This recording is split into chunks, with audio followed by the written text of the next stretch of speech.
When the only constant in life is change, you need to be ready. This is the Man-Made Survival Show. Hello everyone, my name is Jose from Man-Made Survival. Thanks so much for coming back to the channel and watching this video, because all this information that I'm bringing you is extremely important. And in order for you to be able to make good choices and create a very good plan, you must have all this information available to you. All right, so that's what I'm trying to provide here, is give you the information so you can make all the choices that you see necessary. All right, so what we're going to be talking about today is our national debt, all right, and all the problems that we're having with our economy right now. So if we continue down this path that we've been having for the past several months, or really it's been for years, but specifically the past several months, we can find ourselves in hyperinflation. All right, so what causes hyperinflation? This is what it says. Hyperinflation has two main causes: an increase in the money supply and demand pull inflation. The former happens when the country's government begins printing money to pay for its spending. As it increases the money supply, prices rise in regular inflation. That excessive demand aggravates inflation. All right, so that is something that we're seeing right now here in the United States because of the meat processing plants shutting down. That's skyrocketing a lot of products, especially in the meat. But the point is that we're having both problems right now, and those two cause hyperinflation. For one, we're printing loads and loads of money. So much money that it's unfathomable. I think I said that right. But the point is that it's a lot, right? We cannot comprehend how much it is. And on the other hand, we're having all the prices and all the commodities rising because the lack of food and other things, and the demand is going, extremely high. So that's the issue. So as of February 2020, the national debt for the United States was $23.3 trillion. All right, that is a lot of money. We've never seen that in our lifetime. And that was in February. As of right now, the debt, according to the US debtclock.org, the debt now is $24.9 trillion, almost $25 trillion. So in about the span of 3 months, the debt has increased almost $2 trillion. That is insane. Now, what we're going to be doing here today, we're going to try to compare, contrast the same things that are happening in Venezuela, or the things that led to Venezuela, because we're on the same road. And our fall, or at least the hyperinflation, could be worse than it was in Venezuela because our debt is so much greater. Right now, Venezuela's debt is only $156 billion. That is a lot of money, don't get me wrong. But compared to the United States, it's nothing. Just back a few months ago when we were talking about the repo market, they were pumping about that much, around October or November each day to keep the stock, or to keep the economy propped up. Now they're pumping so much money that it's ridiculous. We can't even keep track of it. I mean, we can, but every time you see the numbers, you get chills on your spine. All right, so what caused Venezuela's downfall? And this is what happened. Political corruption, chronic shortages of food and medicine, closures of companies, unemployment, deterioration of productivity, tyranny, human rights violations, gross economy mismanagement, and high dependence on oil have also contributed to the worsening crises. All right, so that sounds a lot like the United States. It really, really does. Because right now we're having shortages of food, and not because of the coronavirus. Well, hold on, let me step back just a little bit. Because of the coronavirus, we're seeing that problem, but those problems were already coming along. In previous podcasts, I shared how countries around the world, they're holding on to their exports because they feel like they're going to have shortages in their own country, so they don't want to export things, and those places supply the United States. All right, so as there's a decrease on the supplies that we need, the price are going to increase. So we're having both right now. All right. And also, now that we have this problem with the meat plants shutting down, now we're seeing the shortages of food. Now, with China not working and their economy being stopped because of the virus, there's also a probability of shortage of medicine. So things are starting to kind of happen the same here. All right, political corruption is is no secret here, and it shouldn't really surprise anyone. I mean, it's not just here, but it's all throughout the world. As long as they're politicians, it's gonna be corruption. So I wanna take this to the next headline, and this is kind of this should blow your mind, because you can kind of see and compare the hyperinflation in Venezuela, and you can kind of like get the details on how things can happen here. All right, here's the next headline. Venezuela sets new price controls with eggs costing more than a month's wages. This from Reuters.com. Venezuela on Thursday published a list of new price controls for 27 basic food items, fixing the price of eggs, some cuts of meat, and sausage above the monthly minimum wage. President Nicolas Maduro set for that inflation-stricken country this week, according to the documents published by Commerce Minister Eneida Laya on Twitter. Products including butter and powdered milk will cost more than 400,000 bolivares, which is the new minimum wage the government set on Monday. That is equivalent to just $2 at the official exchange rate. Private food production companies and industries groups have warned that setting price control will mark a return to the scarcity of basic goods that plagued the indebted OPEC nation for years. Right now, inflation is at 3,365% in Venezuela. All right, so just think about that. $400,000. Will you pay $400,000 for some eggs? That is exactly what they have to pay over there. Now, just $400,000 or 400,000 bolivares is $2.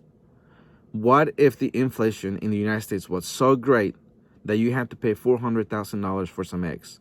I know it sounds insane and like it could never happen, but at one point, people of Venezuela thought exactly the same thing. All right, so here's my next headline.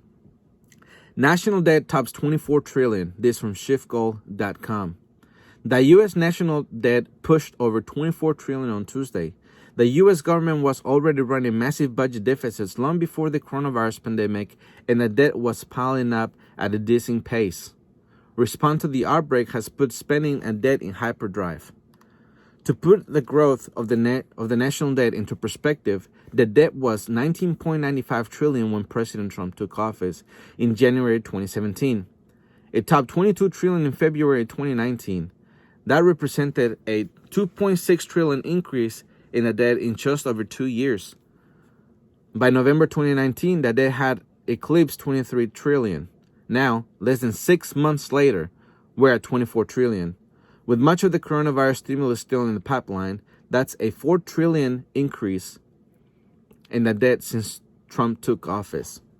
As Peter Schiff pointed out in a tweet, the president would add more debt in 4 years than President George W. Bush did in 8. If reelected, he will add more debt in 8 years than Bush and Obama did in 16 years. Now, that is, completely insane. And just because Trump is in the office doesn't mean that he should get a pass. We should, as American people, demand that there should be a balance on the spending, that we can't just spend so much money. Now, people are not complaining about it at the moment because they feel they need that stimulus check. And right now, a lot of people are not complaining about it because they're unemployed and they want to get that extra $600 that's in the stimulus package. Now, I'm not condemning that at all. I understand that people need it. But if we remember back in those days, or back in the day when Alexandria Ocasio-Cortez was talking about free everything, people were complaining about how much it would cost eventually in the course of 10 years. All right. Now, listen to this next headline, because when Ocasio-Cortez was talking about this, and Bernie too, they were talking about that there would be $36 trillion in debt over the next 10 years just for free healthcare and college. Listen to this headline. Congressman warns national debt could reach 30 trillion by end of September. This is from justthenews.com. Biggs told Just the News that the trillions of dollars in coronavirus aid piled on the structural deficit for this fiscal year, combined with the likelihood of even more spending in the coming months, will bring the national debt to somewhere between 28 trillion to 30 trillion dollars by the end of September. All right, that just in a few months. All right, they were complaining about Bernie's and Ocasio-Cortez's, plans that would take over 10 years to get to that debt. We're talking about a few months away, and we will get really close to that. At the same pace, we will hit $36 trillion probably by the end of the year. Now, this next headline tells you how everything is just getting out of control. Here it is. Will there be a second coronavirus stimulus check? One proposal suggests sending every qualifying adult a relief payment of $2,000 per month for up to a year. This from HuffPost.com. All right, so let's just go off that headline. They're thinking about it. I'm not saying they did go through it, right? And that they're giving everyone $2,000, over the span of 1 year. But there's places talking about that they will not open. States are saying they will not open probably until 2021, especially now that we have the whole talk about a second wave. So if there's a second wave, as we saw in other countries, and I shared in a different podcast, that since other countries are having a second wave, they're shutting down again. Eventually, it'll come to the United States again, and we're going to have a second wave ourselves, especially with things opening up right now. And people protesting because they want things to open. They want to get back to work. Now, if we have a second wave, then more than likely we're going to get shut down as well. So that will take us, let's say, all the way to 2021. If we get $2,000 a month for every qualifying adult, the debt is going to increase very, very high. All right. So this is my next headline, and it talks about this issue. Peter Schiff, hyperinflation is the most probable scenario. This from SchiffGold.com. Every one of us want to go back to normal, that way things were before anybody heard the word coronavirus or COVID-19. But you know what? We weren't normal back then. The economy was sick before the virus infected us. It was a bubble. There was nothing normal about that bubble. And the problem with bubbles is that once they pop, they're not going to reflate. You need a new bubble. You need a bigger bubble. That's what the Fed did. They inflated the NASDAQ bubble that popped. They inflated a bigger bubble in housing that popped. And then they inflated a bubble in everything. Well, everything has already been in a bubble. There's nothing left to bubble up. It's over. Peter also warned about what's coming down the pike with all this money being injected into the economy. They are going to unleash a tsunami of inflation. And people losing their money in this crisis is going to be the least of the problems. What we're going to suffer as an economy is far worse than losing your money. Because you know what's worse than losing your money? Having your money, but your money losing its purchasing power. That is the worst thing that can happen, and that is what's going to happen. Hyperinflation has gone from the worst case scenario to the most probable scenario. And that means people have to act quickly to protect themselves. All right, so that's what we're talking about here. You have to protect yourself. So you have to prepare. You're going to have to go ahead right now since you still have time. It may not be much time, but you still have time to prepare. All right, you're going to have the basics in place. You're going to have food, water, and a way to defend it. All right, so as far as food goes, you need at least 6 months to a year for the food. And then you're going to have a plan to be able to renew that food supply. So you're going to have to learn to plant a garden if you don't already, and to raise livestock. And then water, you're going to have to be able to store at least 6 months to a year. That's just to start it off. Because if things get this bad, hyperinflation hits to the same level like Venezuela did, Venezuelan people do not have anything. At one point, and they're still doing this, they are eating out of the trash. They're finding things out of the trash and they're trying to find it to eat it. I don't want that to happen to you. That's why I want you to prepare. That's why I bring you this information. That's why I want us to have a network of preppers. So not only can we share information that can help us prepare, but also to help each other in those times of need. To have a network of trading and other things that can help us thrive in something like that. Because in Venezuela, once crap hit the fan the way it did, and they've been into that depression and into that hyperinflation for 7 years already. So just think about those things. That's why you must prepare. Here's my next headline. About 1/5 of all jobs in the U.S. are already gone, and this economy depression is just 6 weeks old. This from the economiccollapseblog.com. According to numbers that come straight out of the Federal Reserve, more than 152 million Americans were working in February, and that was an all-time high. So losing 30.3 million jobs in 6 weeks means that nearly 1/5 of all jobs in the United States have officially vanished in just a month and a half. And actually, things are even worse than that, because millions of Americans still have not been able to successfully file claims because state unemployment websites have been so overloaded. So they're saying that 152 million Americans were employed, as far as February is concerned. That was at all-time high.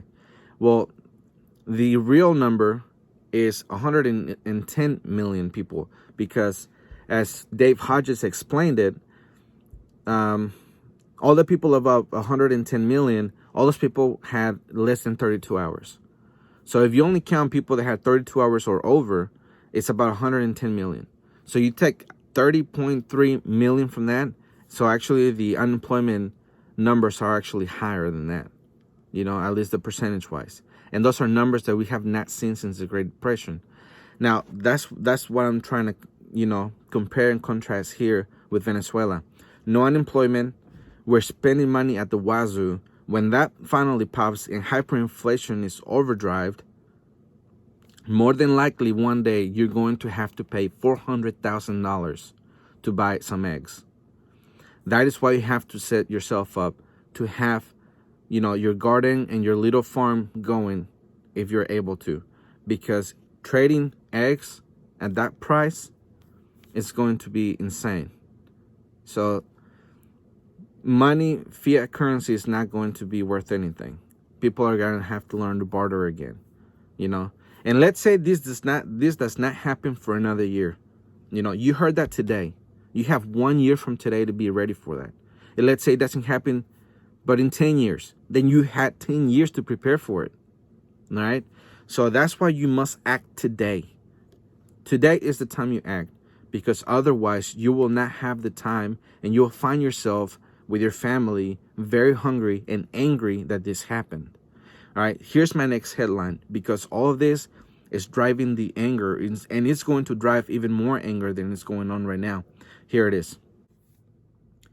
Americans' meat crisis laid bare. Shelves across the country sit empty after processing plants were forced to shut due to COVID-19, with 900 workers, or 40% of its workforce, testing positive at one facility. This from Daily Mail. Meat shelves in stores across America continue to be stripped bare as coronavirus affects supply chains. 24 meat processing plants across America have been forced to close at some point in the past 2 months, while many others have been forced to slow output after workers got sick. Shortages of poultry, beef, and pork have continued despite stores limiting how many products each person can buy in order to prevent hoarding. So far, about 20 workers have died, and another 6,500 have fallen ill due as cramped workers' condition with employees standing shoulder to shoulder on production line has caused coronavirus to run rampant. Nearly 900 workers, or 40% of the workforce, at a single Tyson facility in Logansport, Indiana, have tested positive for the virus. Meanwhile, 126 workers at the Triumph Foods beef plant in St. Joseph's, Missouri, have tested positive. President Donald Trump took executive action this week when he ordered meat processing plants to stay open amid concerns over growing infections and the impact on the nation's food supply. All right, so that is why you have to take control of your food security, because the chain is failing right now. The supply chain is failing. The system is failing at this moment. And if the economy collapses to the point where everything is hyperinflated, then a lot of people are going to be extremely angry, especially since they're going to be desperate for food, and they're going to blame everything on the politicians because of the shutdown. Because now anger all throughout the country is starting to come out. Here's my next headline. Protests mark growing unrest with California stay-at-home orders. This from apnews.com. All right, so people are starting to march, not just in California, but all throughout the United States. They're starting to march to their nation's capital, or not the nation, excuse me, to the state capitals, and they want to be freed from this stay-at-home order, and they're calling about civil disobedience. Now, there's several people who have done the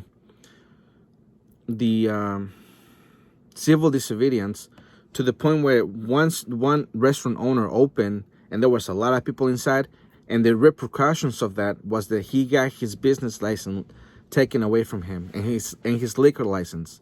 Just to get a liquor license, where I live at least, it's a pain in the neck. So doing that, he lost it all. He cannot operate his business, otherwise he'll go to prison. So he just lost his business, at least for the time being.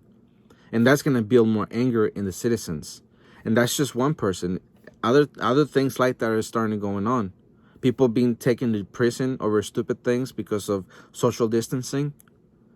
People are going to become very angry, for one, because of the lockdowns.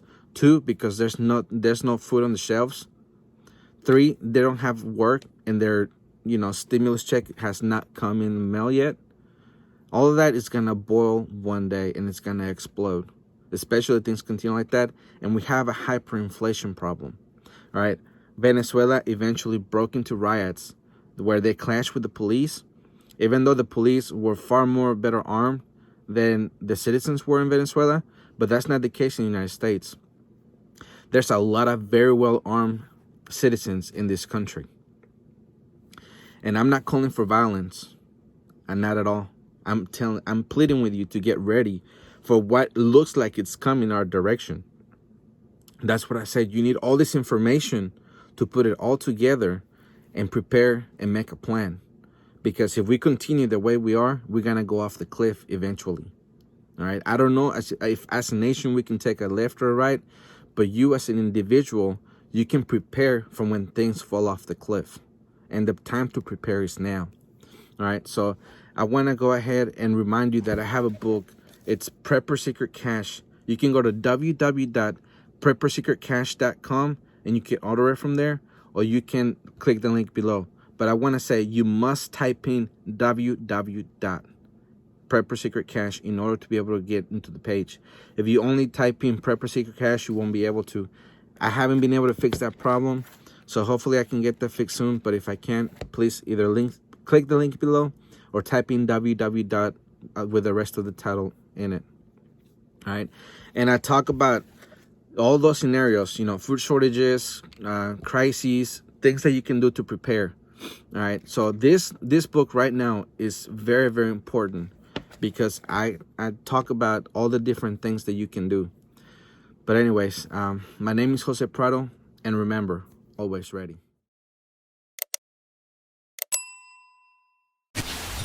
The Man-Made Survival Show.